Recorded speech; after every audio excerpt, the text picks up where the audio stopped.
Hello everyone. Now today's our topic is properties of determinant. This is a subtopic of chapter 4 and it is very important topic because इससे आपका 3 marks का question definitely paper में होगा ही होगा. Okay, तो 3 marks का paper ये topic अकेला आपका 3 मार्क्स कंटेन करता है और final exams CBSE board exams में. ठीक है, तो ये प्रॉपर्टीज़ ऑफ डिटर्मिनेंट होती क्या हैं, कितने टाइप्स की होती हैं और इसका यूज़ हम किस तरीके से करते हैं. ठीक है, ये सब चीज़ें हम सीखेंगे प्रॉपर्टीज़ ऑफ. और ये आपका टॉपिक पूरा का पूरा किस पे बेस्ड है, exercise 1.4.2 is totally based on this topic. Fine. तो इसकी कुछ प्रॉपर्टीज सिमिलर रहती हैं हमारी किसके साथ, जैसे हमने एलिमेंट्री रो ट्रांसपोजिशन सीखा था, बिल्कुल वैसे ही आपको सिमिलैरिटी मिलेगी बट बिल्कुल एग्जैक्ट सिमिलर नहीं होता है, थोड़ा डिफरेंस होता है. बट रिप्रेजेंट करने का तरीका और यूज़ करने का तरीका लगभग दोनों का एक जैसे है. Now the property number 1, the value of the determinant remains unchanged if its rows और कॉलम्स आर इंटरचेंज्ड. मीन्स कहने का मतलब क्या है कि अगर हम किसी भी डिटर्मिनेंट का रोज एंड कॉलम्स को इंटरचेंज भी कर देते हैं तो भी हमारी जो वैल्यू रहती है डिटर्मिनेंट की वो अनचेंज रहती है, वो चेंज नहीं होती. तो कहने का मतलब क्या है, फॉर एग्जांपल मैं एक एग्जांपल ले लेता हूँ. For example a is 1 2 5 4. Okay, मैंने एग्जांपल लिया. Then the determinant of a here is 4 minus 10, that is minus 6, and if I can interchange their rows and columns, that means we can find the transpose of the matrix. तो transpose of matrix क्या हो जाएगा बच्चे, that is 1 5 2 4, right. Column को रो बना दो या रो को कॉलम बना दो. that means the mode of a dash is 4 minus 10 again. Okay, तो आप देख रहे हैं कि mode of A is equal to mode of A transpose. Okay, तो ये इंपॉर्टेंट है ये टॉपिक, ये टर्म आप लर्न रखेंगे कि mode of A is equal to mode of A transpose. This is given from property number 1. Fine. तो now the property number 2 is if any two rows or columns of a determinant are interchanged then the sign of the determinant changes. कहने का मतलब क्या है, इसका ध्यान समझेंगे कि अगर हम किन्हीं भी दो रोज या कॉलम्स को इंटरचेंज कर देते हैं ऊपर नीचे या फिर इंटरचेंज करते हैं तो उससे क्या होगा, जो साइन होगा, जो हमारा फाइनल आंसर आता है उसका वो फाइनल आंसर का साइन चेंज हो जाएगा. ओके, तो देखते हैं. Let's take as an example. Now example is, for example a is -2 0 4 3 1 5 1 0 0. Okay, this is a matrix. आपका एक मैट्रिक्स है, इसका हमें डिटर्मिनेंट फाइंड आउट करना है. तो हम पहले इसका डिटर्मिनेंट फाइंड आउट करते हैं, तो मोड ए निकालते हैं.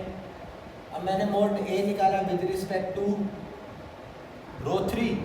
अगर रो 3 के रिस्पेक्ट में निकालते हैं तो 1 into this multiply this is 0 minus this multiply this is -4 -0 + 0. इसके अलावा कोई भी डिटर्मिनेंट खोलोगे तो इसका भी 0 रहेगा और इसका भी सब डिटर्मिनेंट 0 ही रहने वाला है. तो ये आंसर आ गया आपका -4. ओके, अब मैंने क्या किया, इंटरचेंज कर दिया R1 को R2 से. लुक, R1 को R2 से, चलो मैं R1 को R3 से कर लेता हूँ. ठीक है, R1 को R3 से इंटरचेंज किया. तो इंटरचेंज के लिए हम ये प्रॉपर्टी यूज़ करते हैं, ये हमने सीखा हुआ है रो में. तो यहाँ पर अब हमारी जो मैट्रिक्स हो जाएगी वो किस टाइप की हो जाएगी, 1 0 0 3 1 5 -2 0 4. Now look at here the determinant value.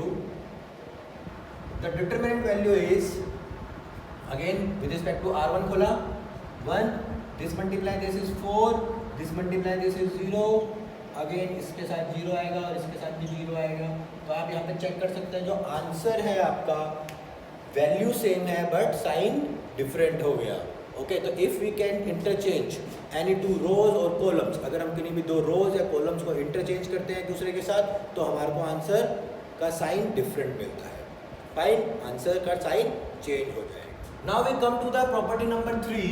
If any two rows और columns of a determinant are identical or corresponding elements are same then the value of determinant is 0. कहने का मतलब क्या है यहाँ पर कि अगर हमारे पास कोई भी डिटर्मिनेंट है, चाहे वो 2x2 का है या 3x3 की मैट्रिक्स है, ठीक है, अगर हमें उसका डिटर्मिनेंट फाइंड आउट करना है और अगर उनके कोई भी दो रोज या कॉलम्स के एलिमेंट्स कोरस्पॉन्डिंग एलिमेंट में सेम टू सेम दो आइडेंटिकल हो जाए, तो हमारा जो डिटर्मिनेंट की वैल्यू आएगी वो ऑलवेज क्या आएगी, 0 आएगी। ओके, तो अब इसको जल्दी देखते हैं, एग्जांपल लेते हैं किसका। फॉर एग्जांपल एक मैट्रिक्स है 1 2 1 1 0 0 and 1 2 1. Now look at here. Here the two matrices, the row 1 is equals to row 3, means these two rows are identical. तो यहाँ पे आप डायरेक्टली भी लिख सकते हैं कि जो आपका डिटर्मिनेंट की वैल्यू आने वाली है वो क्या आने वाली है, 0। अब देखते हैं कैसे आएगी, हम इसको निकाल के भी चेक कर लेते हैं। तो मैंने क्या किया, एक्सपेंड किया, expand determinant with respect to R2, fine. तो R2 के रिस्पेक्ट में निकालते हैं मोड ए, तो ये हो गया 1 माइनस का, बिकॉज 4 एलिमेंट 0 होते हैं हमारे, तो ये वाला एलिमेंट क्या हो गया हमारा -1 इंटू कैंसिल आउट करोगे तो 2 - 2, बाकी एलिमेंट्स तो आपके 0 ही रहने वाले हैं, तो ये क्या हो गया आपका 0, ओवरऑल क्या आ गया 0। तो जब भी हमारी दो रोज या दो कॉलम्स आइडेंटिकल हो जाएंगे तो वहाँ पे हमारा क्या हो जाएगा, आंसर नहीं आएगा, फाइन। अब देखिए ये किस तरीके से, ये लीनियर इक्वेशन के अंदर भी हम देखते थे, जब corresponding ratios of coefficients variables के सेम हो जाते थे तो क्या हो जाता था, नो सॉल्यूशन, लाइंस पैरेलल हो जाती थी। तो ये मैट्रिक्स भी हमारी क्या करती है, हमारा एप्लीकेशन होता है ना कि वो सिस्टम ऑफ लीनियर इक्वेशंस में कन्वर्ट करती है मैट्रिक कन्वर्जेशन में। तो उसी तरीके से हम यहाँ पर भी शो कर सकते हैं कि जब भी हमारी दो रोज या दो कॉलम्स आइडेंटिकल हो जाएंगे तो उसका मतलब क्या हो जाएगा बेटा, answer determinant 0। Okay, now come to the property number 4. If each element of a row or a column of a determinant is multiplied by a constant k, then its value gets multiplied by k. Means कहने का मतलब क्या है कि अगर हम किसी एक रो या किसी एक कॉलम के सारे एलिमेंट जो कोरस्पॉन्डिंग एलिमेंट्स हैं वो किसी एक के नंबर के या किसी भी एक नंबर के मल्टीपल है, तो हम उस जो हमारा डिटर्मिनेंट होगा वो भी उसका उतना ही टाइम्स मल्टीपल हो जाएगा। कहने का मतलब क्या, अभी आप देखेंगे फॉर एग्जांपल, सिंपल सा एग्जांपल लेते हैं, लाइक 102 18 36, ओके, 134 17 3 and 6, ओके। मैंने क्या दिया, यहाँ पे हमारी कोई भी दो रोज या दो कॉलम्स एक दूसरे के मल्टीपल्स में नहीं है, बट यहाँ पे अगर हम ये देखें तो ये तीनों नंबर्स हमारे किस में आते हैं, 6 के टेबल में आते हैं, राइट। तो it can be written as determinant, it can be written as 6 into 17, 6 into 3 and this is 6 into 6, okay, 1 3 4 17 3 6। तो देखिए अगर आप इसमें अगर एक रो के सारे एलिमेंट्स हमारे किसके मल्टीपल हो गए, 6 के मल्टीपल हो गए, तो we can take come out 6 as constant, तो हम 6 को बाहर कॉमन ले सकते हैं एंड इसको इस तरीके से लिख सकते हैं, ओके। तो here the row 1 is equals to row 3, that means row 1 and row 3 are identical. और अभी हमने प्रॉपर्टी नंबर 3 में सीखा था कि अगर दो रोज या कॉलम्स आइडेंटिकल होते हैं तो उनका डिटर्मिनेंट क्या आता है, 0। तो इसका डिटर्मिनेंट क्या हो जाएगा, 0 हो जाएगा, ठीक है। ये तो हो गया हमारा एग्जाम्पल, फाइन। अभी अगर हम इसको नॉर्मल फॉर्म में देखना चाहें तो नॉर्मल फॉर्म में भी कर सकते हैं। फॉर एग्जाम्पल लोग देखते हैं, लाइक मैंने एक डिटर्मिनेंट लिया k into a, k into b, k into c, e f g p q r, okay। तो here the first row is a multiple of k, तो we can write it as k common a b c e f g p q r, okay। तो अगर but ये कब होगा, जब कोई एक ही रो या एक ही कॉलम के सारे एलिमेंट्स k के मल्टीपल हो, फाइन। अब देखो जैसे अगर मैं यहाँ पे करता हूँ कि ये हमारा k डैश के मल्टीपल है, तो हम यहाँ से k डैश को भी बाहर ले सकते हैं, फाइन। मतलब जो रो या जो भी कॉलम किसी एक ही नंबर के मल्टीपल्स निकलेंगे उस रो में से आप वो कॉमन लेके उसका कांस्टेंट मल्टीपल बाहर फाइंड आउट कर सकते हैं, but constant multiple, okay. Easy है. Now come to the property number 5. If some or all elements of a row or a column of a determinant are expressed as sum of two or more terms, then the determinant can be expressed as sum of two or more determinants. कहने का मतलब क्या है समझेंगे कि अगर कोई भी हमारे पास डिटर्मिनेंट है, for example a1 b1 c1 a2 b2 c2 a3 b3 c3, तो इसकी किसी भी रो या कोई भी कॉलम हो उसके सारे के सारे एलिमेंट्स का दूसरे नंबर्स का सम में हो. For example like lambda 1, lambda 2 and lambda 3. Okay, तो हियर ये जो है हमारे एलिमेंट्स कॉलम 1 के वो कुछ डिफरेंटली एडिड हैं, तो हम इसको दो अलग अलग डिटर्मिनेंट्स में ओपन कर सकते हैं like this. First one is a1 b1 c1 a2 b2 c2 a3 b3 c3.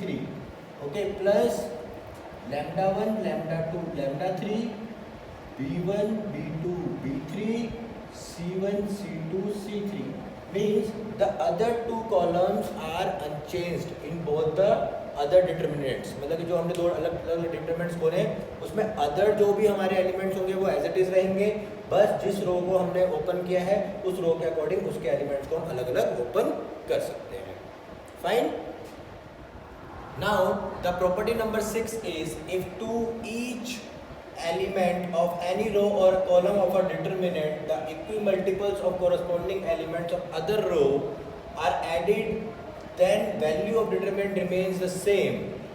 That is, the value of determinant remains the same if we can apply the operation ri tends to ri plus k rj, जो हमने किसमें matrix वाले chapter में elementary रो transposition में सीखा था, elementary row column transposition में सीखा था, वही चीज़ हम यहाँ पर भी अप्लाई कर सकते हैं. फॉर एग्जांपल एक एग्जांपल लेके देखते हैं कि चेंज आता है या नहीं आता.